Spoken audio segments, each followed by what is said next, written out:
buenos días, damos inicio a otro programa más de Rumbo a la Beatificación de nuestros mártires. Todos los medios católicos trabajando en conjunto para llevar hasta cada uno de ustedes un poco acerca de la vida y obra de cada uno de estos hombres que entregaron de una u otra manera su vida completamente a Dios. Y bueno, ahora tenemos como invitado al Padre Octavio Cruz. Ya vamos a darle la oportunidad a él de que nos salude porque es el invitado estrella de esta mañana. Y este día estaremos acompañándole a través de los micrófonos el Padre Fernando Villalobos. Buenos días a todos aquellos que se están conectando en los distintos medios católicos, radio y televisión, redes sociales también. Qué gusto acompañarles el día de hoy en este programa especial Rumbo a la Beatificación de nuestros mártires, ¿verdad? Padre Rutilio Grande, Fray Cosme Espesoto y los laicos que acompañaban al Padre Rutilio, Manuel Solórzano y Nelson Rutilio Lemos. Perfecto, y también estará su servidora Laura Quesada acompañándoles. A todos los que nos sintonizan a través de la radio o televisión, siempre es un gusto para nosotros llevar hasta ustedes más sobre este trabajo de conocer a nuestros mártires y futuros beatos. Y este día hablaremos sobre el trabajo pastoral del Padre Rutilio Grande. Para dar un poco la introducción, vamos a darle la bienvenida al Padre Octavio. Muchas gracias. Gracias a todos los que están con nosotros a través de los diversos medios católicos. Agradecer que me hayan invitado y que tenga la oportunidad de poder compartir mis vivencias y experiencias con el Padre Rutilio Grande sobre todo.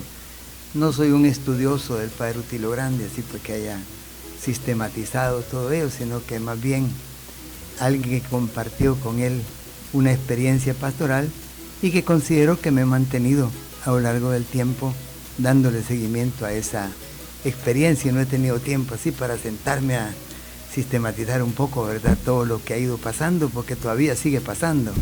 Ya cuando estemos en el cielo tendremos tiempo para sistematizar, ¿verdad?, claro, y poder resumir toda la experiencia. Gracias.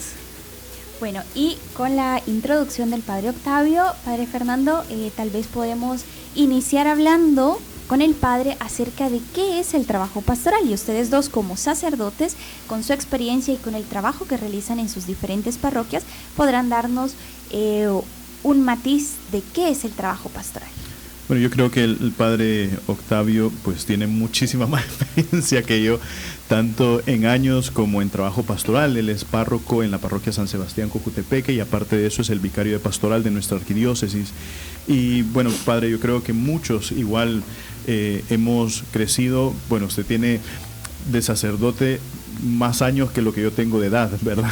Entonces, no lo decimos al aire para que no quede tan en evidencia, pero yo creo que a lo largo de estos años, igual con la venida del Concilio Vaticano II, los cambios que ha tenido la Iglesia, y no solamente la Iglesia Universal, sino la Iglesia Latinoamericana, nosotros pues hemos visto también aquí una aplicación de la pastoral muy bonita, ¿verdad? Entonces yo creo que usted mejor que nadie nos podría explicar en la experiencia de todos estos años que ha tenido como sacerdote y en las distintas parroquias en las que usted ha podido colaborar y asistir, cuáles son, digamos, los puntos principales dentro de la pastoral que le han como guiado en el ministerio sacerdotal. Ya, gracias. Bueno, en primer lugar, partamos del Evangelio Nunciandi del Papa Pablo VI, donde él nos recordaba que la misión esencial de la Iglesia es la evangelización, que la Iglesia existe para evangelizar. Entonces esta es la tarea común que tenemos como Iglesia y que debe realizarse en todos los niveles de Iglesia, en las parroquias, en las vicarías, en el nivel diocesano.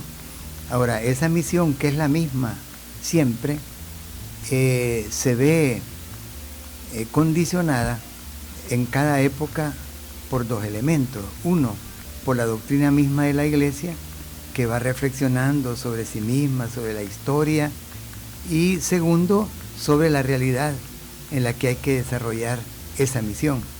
Entonces, la manera como la Iglesia en cada lugar del mundo va a organizarse para llevar adelante esta tarea evangelizadora, tomando en cuenta la doctrina del momento y la realidad del momento, la manera como se organiza las diversas acciones, eso es la pastoral, ¿verdad?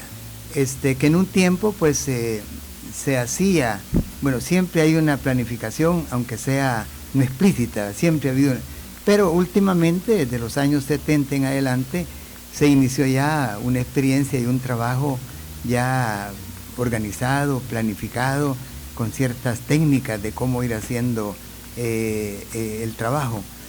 Entonces, ya en mi experiencia personal, yo he tenido pues la dicha de que terminé mi formación ya con los documentos del Concilio Vaticano II. Pero una cosa son los documentos y otra cosa es cómo esos documentos los vamos a hacer vida. Y la manera como esos documentos se hacen vida van a ir mostrando un rostro nuevo de iglesia. En ese paso del Evangelio y los documentos y la realidad, ¿verdad?, es que va, diría yo, que está situada mi experiencia sacerdotal. En ese camino tuvimos la dicha de tener un gran arzobispo en ese entonces, Monseñor Luis Chávez y González, que participó en el Concilio Vaticano II y que él dijo: hay que poner arquidiócesis en estado de Vaticano II. El obispo solo no puede, necesita de la colaboración de su presbiterio. En el presbiterio pues hubo algunos sacerdotes, ahí estaba el padre Rutilio Grande, pero no solo él, muchos más, que fueron captados por el Espíritu Santo y se apropiaron del Vaticano II. Además tuvimos inmediatamente acá en América Latina Medellín, que le vino a dar pues como un rostro latinoamericano a los documentos del concilio. Entonces teníamos los documentos, ¿verdad?, el Evangelio, unos actores, ¿verdad?, los apóstoles, los evangelizadores, el obispo y los sacerdotes. Pero luego el otro elemento, que es la realidad, una realidad de una América Latina que estaba en efervescencia en la década de los 60. Había muchas experiencias, por una parte de movimientos que buscaban un cambio social, pero por otra parte experiencias de dura represión en algunos países. En ese contexto, la Iglesia tiene que seguir su misión. Ella no puede optar por un proyecto político específico, sino llevar adelante una tarea evangelizadora que dé respuesta y que ilumine a los laicos que están viviendo en ese contexto. Y entonces yo diría de que eso fue lo que el padre Rutilio trató de hacer, ¿verdad? Él pues tenía estudios, tenía conocimientos, tenía doctrina, se había preparado y trató de hacer realidad una experiencia en donde todo eso se conjugara. Y esa fue la experiencia de Aguilares. Antes de ir a Aguilares, él y su equipo, yo no estaba en ese momento todavía en el equipo, pues hicieron estudios, ¿verdad?, conocieron la realidad, qué tipo de realidad es a la que vamos. Entonces, ¿con qué visión vamos a llegar? ¿Cuál va a ser nuestra propuesta pastoral? ¿Verdad? ¿Qué tipo de iglesia queremos nosotros construir? Entonces, ahí hay unos elementos de tipo metodológico, diría yo, que han perdurado en el tiempo y que hemos tratado como iglesia arquidiocesana de hacer los nuestros, ¿verdad?, saber conjugar como esos tres elementos, y ese es como el reto, porque la tentación es quedarnos solo en la teoría, ¿verdad?, o irnos a un extremo, solo la realidad, y nos olvidamos de la doctrina, nos olvidamos del evangelio, ¿verdad?, o un evangelio en las nubes, como decía el padre Rutilio Grande, ¿verdad? Ese es como el dinamismo en el que nos movemos, ¿verdad? Y por eso hay diversas posiciones o posturas en la iglesia, unos que se quedan más en un aspecto, otros más en otro aspecto, y otros que tratamos de ver las cosas desde una pastoral de conjunto, ¿verdad?, que busque llegar a todas las personas y busque desarrollar todas las áreas del trabajo pastoral, para que así estemos desarrollando pues una evangelización que sea integral y que al pueblo de Dios, a los fieles, pues se les dé la totalidad del evangelio, es decir, todo lo que Jesús dejó para alcanzar la salvación. Claro que sí. Leyendo un poquito el inicio del documento de Medellín siempre dice que no basta solamente reflexionar, no solamente basta hacer clarividencia y hablar, sino que es menester de la iglesia también el obrar, ¿verdad? Entonces, y justamente pues eso se ha notado desde el inicio. O sea, la iglesia no es que esté diciendo algo nuevo a través de los documentos de Medellín o los documentos de las conferencias de los consejos episcopales latinoamericanos, sino que simple y sencillamente está actualizando lo que ya está. Y no sé, padre, quizás dentro de su experiencia también de las distintas realidades que le ha tocado vivir en las parroquias, ¿cuál sería uno de los enfoques? O usted mismo lo decía, que lo que se hacía cuando mandaban al equipo del padre Rutilio era que hacía un estudio, ¿verdad? ¿Y en qué consiste un poquito el hacer el estudio de la zona o de la parroquia a la que se va a servir? Bueno, una característica propia del cristianismo es la encarnación. Hoy estamos en el Adviento preparándonos para celebrar precisamente eso. Todo comienza, tanto amó Dios al mundo que nos envió a su Hijo. Él viene, se hace uno de nosotros, se mete en nuestra realidad. Entonces, la misión evangelizadora se realiza en un determinado contexto. Uno puede hacerlo antes de llegar, ¿verdad? Voy a estudiar a dónde voy para ver cuál va a ser la propuesta pastoral que voy a llevar. Pero normalmente nosotros no tenemos tiempo para eso, sino que el señor arzobispo lo llama, mira, tengo una necesidad en tal lugar, veo que tenés características, dones, carismas que son propios, así que por favor ve a desarrollar la misión a tal lugar. Entonces a veces hasta que uno llega, uno comienza a ver de qué se trata, dónde me encuentro, ¿verdad? En el caso del padre Rutilio Grande, él tuvo tiempo con su equipo, como era una experiencia nueva, primero formar el equipo, ¿verdad? Ponerse de acuerdo. Pasaron una semana de ejercicios espirituales, meditando, reflexionando, cuál sería la opción fundamental, qué tipo de iglesia queremos, porque a veces una dificultad que siempre nos encontramos es que tenemos la teoría, pero a veces no sabemos cómo eso volverlo realidad concreta. Y entonces se nos va dando como una especie de dicotomía, ¿verdad? Tenemos en la cabeza una iglesia del Vaticano II, pero tenemos una realidad pastoral del Concilio de Trento, ¿verdad? Entonces, una cosa es el discurso y otra cosa es la realización.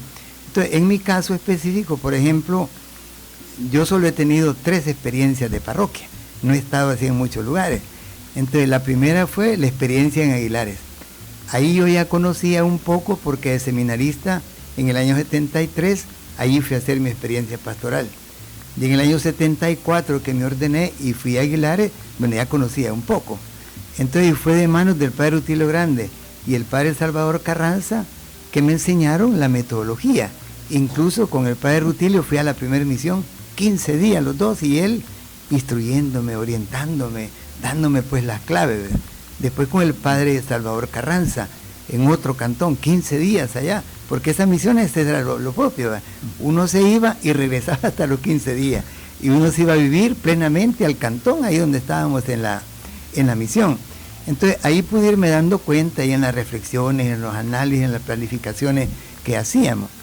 Luego, un cambio, ¿verdad?, bien radical, vine a la ciudad, ¿verdad?, a la parroquia de la Resurrección en la colonia Miramonte, un ambiente urbano, una colonia pues de clase media, ¿verdad?, de técnicos y de clase media para arriba, un ambiente totalmente diferente, personas letradas, con quienes era como un poco más rápido el trabajo, porque al menos la comprensión de los documentos era más rápida, ¿verdad? Entonces en ese ambiente la misión es la misma, ¿verdad? Y logramos construir una metodología de tal manera que pudimos sectorizar la parroquia, pudimos formar comunidades, crear ministerios, la experiencia misionera de Aguilares traída a un ambiente urbano. Claro, con cambios en la metodología, son nuevas personas, pero logramos de alguna forma una inculturación de la fe, de tal manera que actualmente continúan esas comunidades. Bueno, ya los que estamos en esa época, yo pertenecía a una pequeña comunidad que se llamaba San Francisco de Asís, que como 3 o 4 quedan nada más, ya ancianitos como yo, ¿verdad? Entonces, pero detrás de eso, sus hijos, la juventud se fueron incorporando. Entonces, otra experiencia, entonces hay que ver este ambiente urbano, el tipo de persona, el tipo de problemática que ahí había, entonces cómo hacer una presentación del Evangelio que responda a esas personas y que ellas se puedan incorporar con generosidad. Y luego, la tercera parroquia en San Sebastián, Cojutepeque. En Aguilares estuve hasta diciembre del año 80, ¿verdad? En la Miramonte estuve 13 años y luego me cambiaron a Cojutepeque, otro ambiente, ¿verdad? Ahí era mezclado urbano con rural. Yo me acuerdo la primera vez y nos tocó atender también Tenancingo y Santa Cruz Minchapa, éramos un equipo. Yo he tenido la dicha de nunca estar solo, siempre estar en equipo, con alguien, aunque sea con un vicario parroquial. Esa es una gran ventaja. Uno tiene con quién dialogar, con quién planificar, con quién evaluar el trabajo que se va realizando. Entonces, ahí seguir nuevamente la misma dinámica en otro contexto. Gracias a Dios, ahorita tenemos en la parroquia como 120 pequeñas comunidades. Hay como 700 laicos que están en diversos ministerios, ¿verdad? Entonces, es una iglesia que es iglesia, o sea, no es que vienen a la iglesia, no, como decía el Padre Rutilio Grande, nuestra propuesta no es traer la gente a la iglesia, sino que la gente sea iglesia, se siente iglesia y actúe como iglesia donde quiera que están. Que se acuerdan ustedes en la predicación de Monseñor Romero, era en lo que él insistía, ¿verdad? Estamos en el templo, pero cuando salimos del templo, donde quiera que andemos, seguimos siendo iglesia, somos cristianos, ahí hay que actuar en cristiano.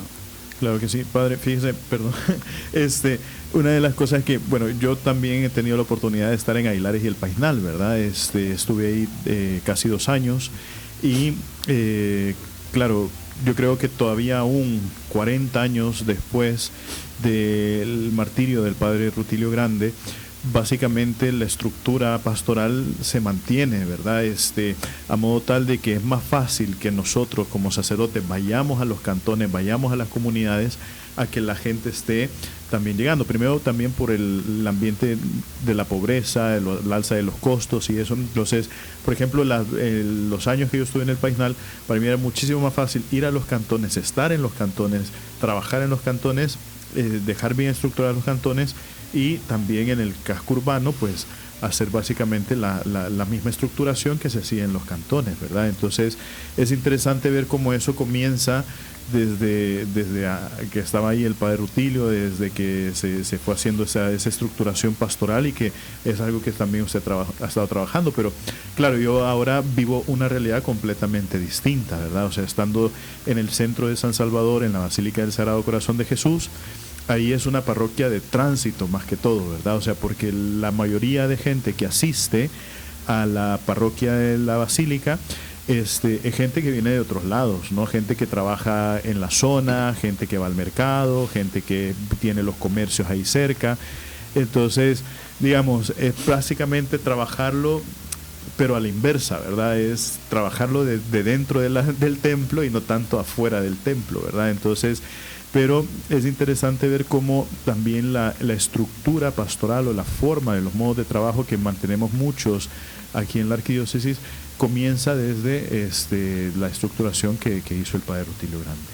Bueno, de todo lo que nos compartió, padre, hay muchísimo que retomar, pero me voy a ir a algo un poco concreto, la realidad, porque usted decía, hay mucho trabajo teórico, luego está lo práctico, a veces hay preparación, interesantísimo conocer que el padre Rutilio tuvo un tiempo para prepararse, pero sabemos que en Aguilares, más también en esa época, había realidades imperantes a la cual los sacerdotes tenían que responder. ¿Qué encontró, qué descubrió el padre Rutilio en Aguilares, que fue que lo impactó de tal manera que empezó a trabajar y que incluso todo eso lo llevó a ser mártir ahora? Bueno, yo diría de que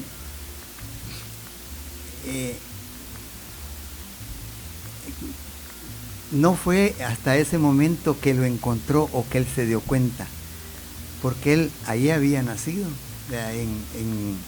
en el Paisnal. Él desde que estaba en el seminario, hacía pastoral fines de semana e iba allá al Painal, trató de mantener, ¿verdad?, un contacto. Entonces fue ese conocimiento previo el que le llevó a poder diseñar una forma de trabajo que fue efectiva. Porque diría yo que una diferencia de ese tipo de pastoral con otras pastorales es de que uno como sacerdote se puede convertir nada más en alguien como una especie de funcionario para celebrar sacramentos, pero que no le importa la realidad y no se hace cargo responsable de la realidad, una realidad que hay que transformar con el anuncio del Evangelio. Entonces él tenía claro eso, teníamos una doctrina, lo que no sabíamos era cuál va a ser el resultado, ¿verdad? O cuáles fueron todas las consecuencias que eso trajo. ¿Por qué? Porque bueno, tenemos Vaticano II que habla de la iglesia como pueblo de Dios. Tenemos campesinos a quienes se les lleve el Evangelio, se forman las comunidades cristianas y ellos desde su propia realidad comienzan a reflexionar y a caer en la cuenta, esta realidad en la que vivimos no es el plan de Dios, no es lo que Dios quiere. Entonces, ellos mismos van madurando y van buscando formas nuevas de cómo actuar en su propia realidad. Claro, esa forma de ser iglesia no pasa desapercibida, como en el caso de Jesús, ¿verdad? Jesús pues que va a Galilea y comienza a proclamar el Evangelio, eso no pasa desapercibido. ¿Por qué? La gente siente, habla como quien tiene autoridad, ¿verdad? Y pues expulsa a los demonios, y sana a los enfermos, a le interesan las ovejas. Entonces hay una reacción por parte de las personas que descubren un mensaje de vida, pero también hay una reacción de parte de aquellos que son lo que les decía el padre Rutilio, los hermanos Caínes, aquellos que hacen daño al prójimo, aquellos que se aprovechan de la situación. Entonces ese mensaje se vuelve peligroso, ¿verdad? Entonces él se encontró pues con una realidad de tremenda injusticia, ¿verdad? En ese tiempo, a diferencia de ahora, un problema básico era el campo, ¿verdad?, la tenencia de la tierra, ¿verdad?, las plantaciones donde no se pagaban los salarios correctos. Como salió en ese tiempo una ley de salario mínimo, entonces una de las cosas que el padre Rutilio dijo fue, bueno, consigamos estudiantes de derecho que vengan a los campesinos a darles a conocer las leyes, algo que es legítimo. Pero eso ya fue mal visto y ya comenzaron los ataques, ¿verdad? Y hubo diversos ataques. Estos son comunistas. Como andábamos con la Biblia, llevándola pues que los campesinos leyeran la palabra de Dios por sí mismos, nos acusaban, estos son evangélicos, ¿verdad?, porque andan con la Biblia. En ese entonces pues no era tan común que los católicos anduvieran con su Biblia. Ahora sí todo el mundo, gracias a Dios, la tiene, ¿verdad?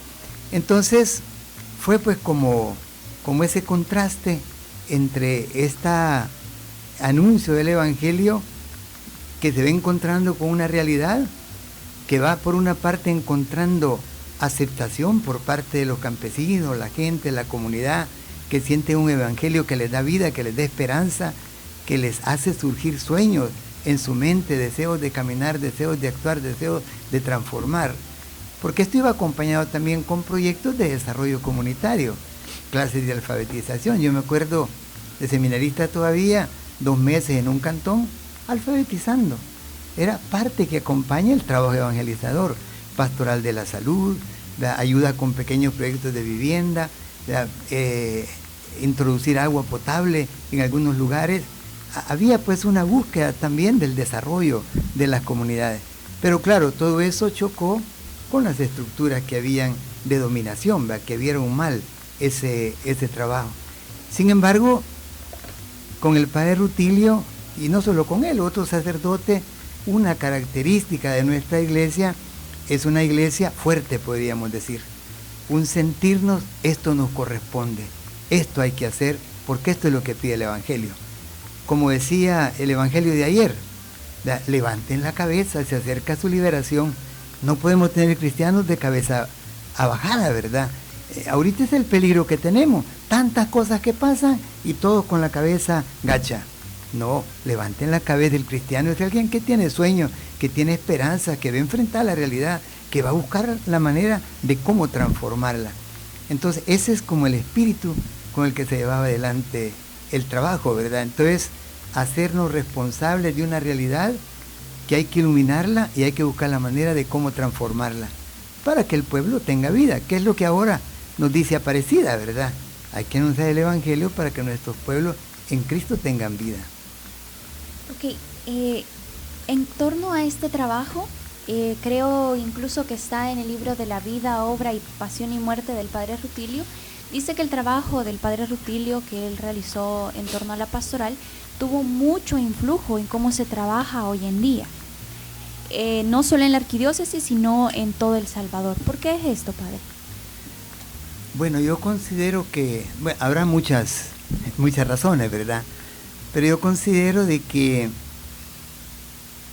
lo que decía antes, tenemos los documentos, pero no tenemos experiencias de esos documentos hechos vida. Si usted recuerda, con el Papa San Juan Pablo II, cuando tuvimos la conferencia de Santo Domingo y se habló de la nueva evangelización, se nos decía, nueva en su ardor, nueva en sus métodos, nueva en su expresión. Entonces, si nosotros encontramos una manera de cómo realizar una pastoral que sea efectiva, vamos a tener un rostro nuevo de iglesia. Entonces, como aquí se fueron dando experiencias que fueron mostrando una nueva forma de ser iglesia, ya no cristianos que solamente vienen a la iglesia, sino que son iglesias, tienen sus comunidades, participan, son agentes de pastoral, eso llamó la atención, porque había otro montón que son cristianos, que son creyentes, que tenían los documentos. Entonces aquí veían como un faro de luz, aquí hay una experiencia, porque en esa época eso hacíamos mucho, vamos, ¿verdad? Íbamos allá a Ecuador a estudiar, había ya el IPLA, centros de formación, experiencias que habían, pues conozcamos, vayamos a ver qué es lo que hay para poder ya luego en nuestra propia realidad ir desarrollando esas experiencias. Vea que eso fue, el Padre Rutilio en parte hizo eso también. Allá como señor Proaño conoció las misiones estas populares, que fue el método que él trajo a Aguilares de las misiones, ¿verdad? Entonces, considero yo que eso es lo que ha llamado la atención, ¿verdad? Aquí hay una experiencia de un ser iglesia, que es lo que andamos buscando, lo que queremos.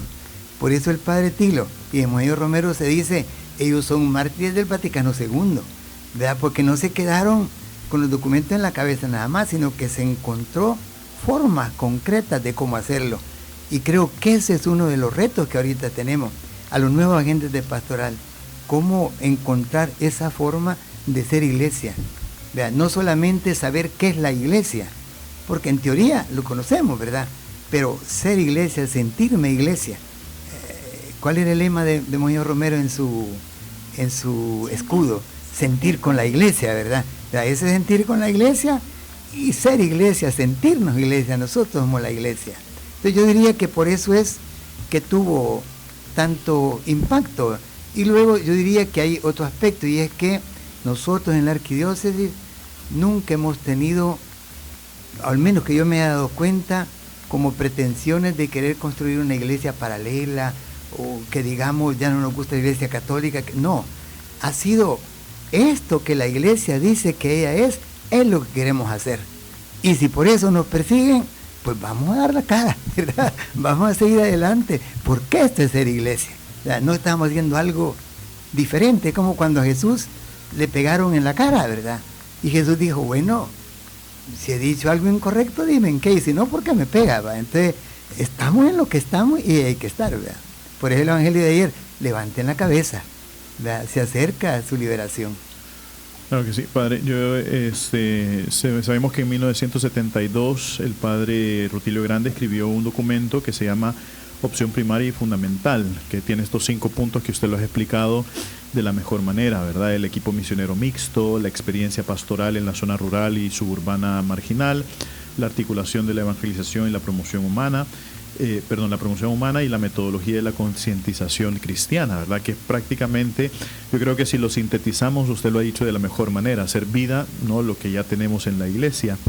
Pero se dice que justamente, y usted que formó parte del equipo del padre Rutilio Grande, porque según aquí la biografía del padre Rodolfo Cardenal, dice que las novedades del proyecto del padre Rutilio era la naturaleza de la misión, y esa misión era sobre todo con el equipo misionero mixto, es decir, no solamente tener sacerdotes religiosos de una congregación, sino incluir dentro del equipo mixto sacerdotes seculares, también religiosos y religiosas, también, y digamos, cómo era que se lograba esa comunión o ese dinamismo que se tenía dentro del equipo para poder hacer vida a esto, porque claro, nosotros sabemos que nosotros como sacerdotes diocesanos tenemos una línea, una formación, ¿verdad? Los sacerdotes religiosos pues también tienen su forma de visionar las cosas, ¿verdad? Entonces, ¿en qué influye este conjunto de mantener este equipo misionero mixto al momento de aplicarlo a la misión? Bueno, yo diría que a diferencia de hoy, en donde como reacción a las experiencias de iglesia de esos años, una experiencia de iglesia pues martirial, comprometida, profética, hubo algunas otras tendencias y corrientes de iglesia y formación en los seminarios en otras direcciones. Sin embargo, en aquella época, como estaba el Concilio Vaticano II, tanto religiosos como los seminaristas íbamos todos en esa misma dirección, ¿verdad? Entonces había en todos como un deseo, ¿verdad? Una ansia. Yo tuve al padre Rutilio de formador en el seminario, luego tuve cuando cerraron el seminario y salieron los padres jesuitas, el último año de formación lo tuvimos nada más 5 seminaristas, y fue cuando yo fui a hacer pastoral a Aguilares, siempre con el padre Rutilio Grande. Entonces, ya ordenado, yo le pedí a Monseñor Chávez si me daba permiso. Bueno, lo que el padre Rutilio primero si me aceptaba, y como él me conocía, pues dijo que sí. Entonces Monseñor Chávez tuvo la apertura de mente, ¿verdad?, de que que vaya un diocesano con estos religiosos, porque allí hay una experiencia concreta, nueva de pastoral que necesitamos para la diócesis. Luego, de parte de los jesuitas, ellos como congregación era también una novedad. Ellos estaban para la formación, para colegio, pero no tenían experiencias en parroquia. A ellos les costó mucho conseguir el permiso en la congregación para poder llevar adelante esta experiencia. Sin embargo, se dio otra experiencia en Guazapa, donde estaba un jesuita, y ahí se incorporaron una religiosa. Pero esto responde también a que Monseñor Luis Chávez y González había tenido la visión de que como había parroquias sin sacerdotes, llamó a las congregaciones religiosas que nos ayudaran. Habló con los superiores generales y teníamos equipos de religiosas en diversas parroquias, y todo con una mentalidad común. Y Monseñor Chávez tuvo también otra visión, que fue que con Vaticano II y después de Medellín, dar talleres de formación, en donde él integraba religiosos, seminaristas. Ahí vamos nosotros, estamos en filosofía, ahí conocimos los religiosos, o sea, fuimos formando una experiencia de comunión. Esto que ahora se está hablando de la sinodalidad, ese caminar juntos, para nosotros va a ser revivir, hombre, me han dicho algunos, pues si eso es lo que ya hacíamos, eso es lo que traíamos, pero un momento se suspendió. Entonces hay que retomar ese caminar, porque cuando caminamos juntos, vemos la realidad y discernimos juntos, es que la iglesia avanza. Entonces diría yo que eso fue lo que permitió, había un espíritu, una comunión entre todos, ¿verdad? Y había habido experiencias que nos fueron acercando, ¿verdad?, y que nos fueron quitando quizá los temores que había de relacionarnos o juntarnos, ¿verdad? Eran talleres, seminarios, aprendimos dinámicas de grupo, ¿verdad? De diversas formas de trabajo que luego fueron muy efectivas en el trabajo pastoral, ¿verdad? Encontrar maneras de cómo hacer el trabajo de otra forma, más participativa, ¿verdad? Que permitió pues que los laicos fueran iglesias, ¿verdad? Bueno, en esta misma común unión, así como medios católicos que estamos transmitiendo para ustedes rumbo a la beatificación y conociendo a nuestros mártires, vamos a irnos a una pausa. Padre, gracias por todo lo que ha compartido con nosotros en este espacio de rumbo a la beatificación, y ya regresamos. Espero que se queden en nuestra fiel sintonía. Recuerden, todavía tenemos más que conocer sobre el tema de este día, que es el trabajo pastoral del Padre Rutilio Grande.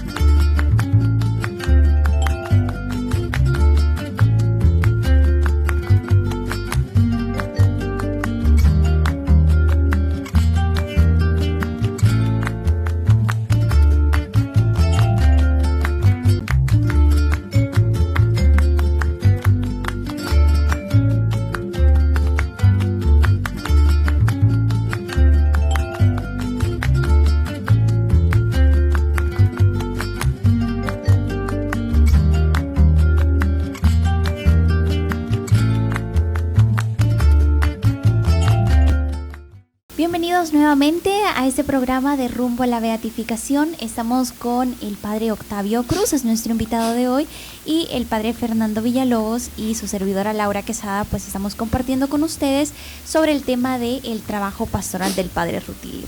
En la primera parte ya hablamos acerca de las realidades del Padre Rutilio en Aguilares, un poquito acerca del trabajo pastoral, y me gustaría también, como joven, conocer algo muy bonito que incluso nos compartía el padre fuera del aire, y es esta participación de los jóvenes y de los niños, y cómo el Padre Rutilio también les tomaba en cuenta. Pues uno de los que serán beatificados este próximo 22 de enero es un joven. Así que, padre, ¿cómo eran los jóvenes y el Padre Rutilio Grande? Gracias.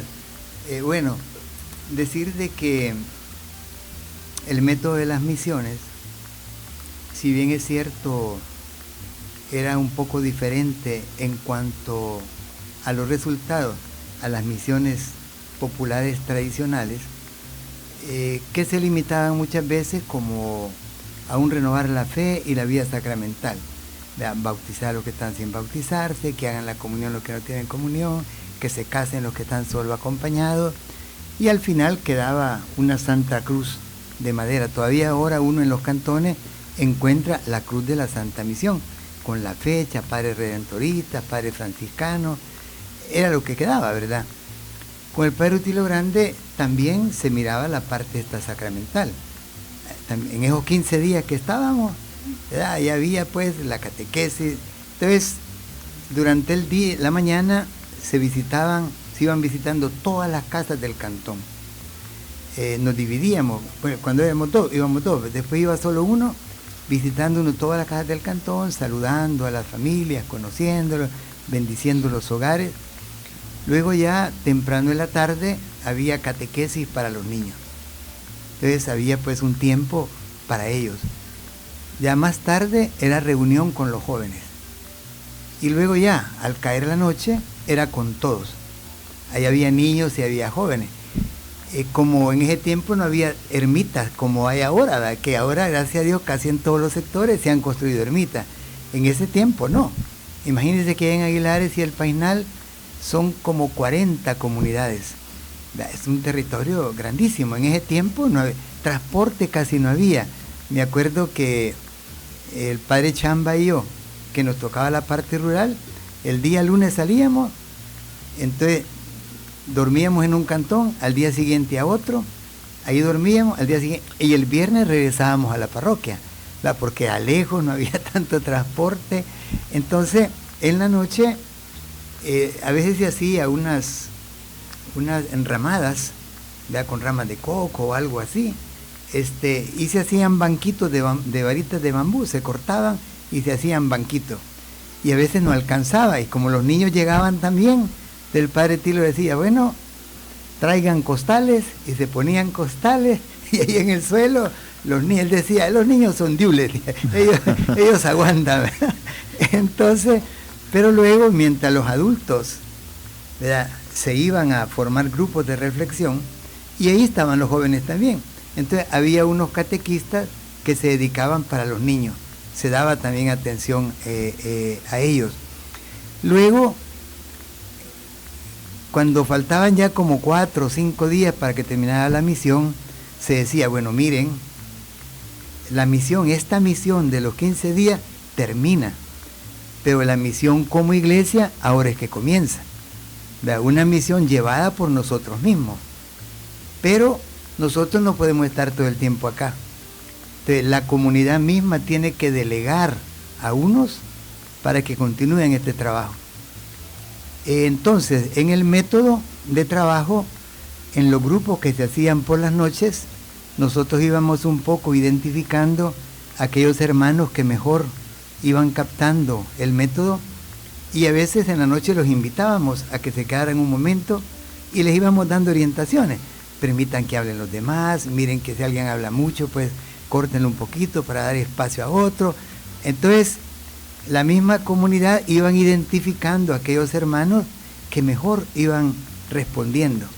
De tal manera que ya la penúltima noche se hacía una elección. A ver, la comunidad ahora elige a quiénes van a ser los delegados, que le van a dar, y ahí estaban los jóvenes. Ahí fue una cosa muy buena, porque hasta ese momento, en el caso de Aguilares, eran los adoradores del Santísimo o los caballeros de Cristo Rey los que normalmente llevaban la parte religiosa, pero eran gente mayor. Ahí se dio como un relevo, en donde ya entraron de estos mayores y los jóvenes. Entonces, claro, en ese entonces no estaban tan letrados como ahora. Habían muchos que habían estudiado el 1º, 2º grado, máximo 3er grado, pero sabían leer, ¿verdad? Entonces ese era un elemento importante. Entonces los jóvenes encontraron espacio para convertirse ya en animadores, en delegados de la palabra. Imagínense que en un cantón quedaban, por ejemplo, 25 delegados. A esto se había que darle formación, pero entre esos delegados íbamos nosotros después ya como diversificando quiénes se van a dedicar a la catequesis, quiénes se van a dedicar al trabajo con jóvenes, quiénes se van a dedicar al trabajo con familia. Y había un matrimonio o 2 matrimonios que eran un poco como, casi como consejeros matrimoniales. Había cosas así muy elementales, ¿verdad? Que había un matrimonio que tenían un pleito, entonces ya llamaban al encargado de familia que fueran a mediar, ¿verdad? Y les ayudaban un poco a resolver, y tenían una gran autoridad, ¿verdad? Era una cosa bellísima, ¿verdad? Porque todo se iba desde la fe, a pesar de que fueran campesinos, de que fueran, no, son delegados de la comunidad y tienen una misión que realizar. Entonces ahí pues sí hubo esa, como relevo diría yo, natural, no hubo roces de liderazgo entre los adultos y los jóvenes, sino que se complementaron, ¿verdad? Claro, eso lo propició también la metodología, que no se trataba de desplazar a uno para que entren otros, sino que todos somos la iglesia, y como dice Pablo, ¿verdad?, a todos el Espíritu nos da carisma al servicio de la comunidad. Esa era la visión importante de comunión, ¿verdad?, y de apoyo mutuo. Bien, yo creo, padre, ya para ir terminando, uno de los ejes pastorales de uno de los ejes fundamentales de nuestro plan pastoral arquidiocesano es la memoria de los mártires, ¿verdad?, el camino martirial.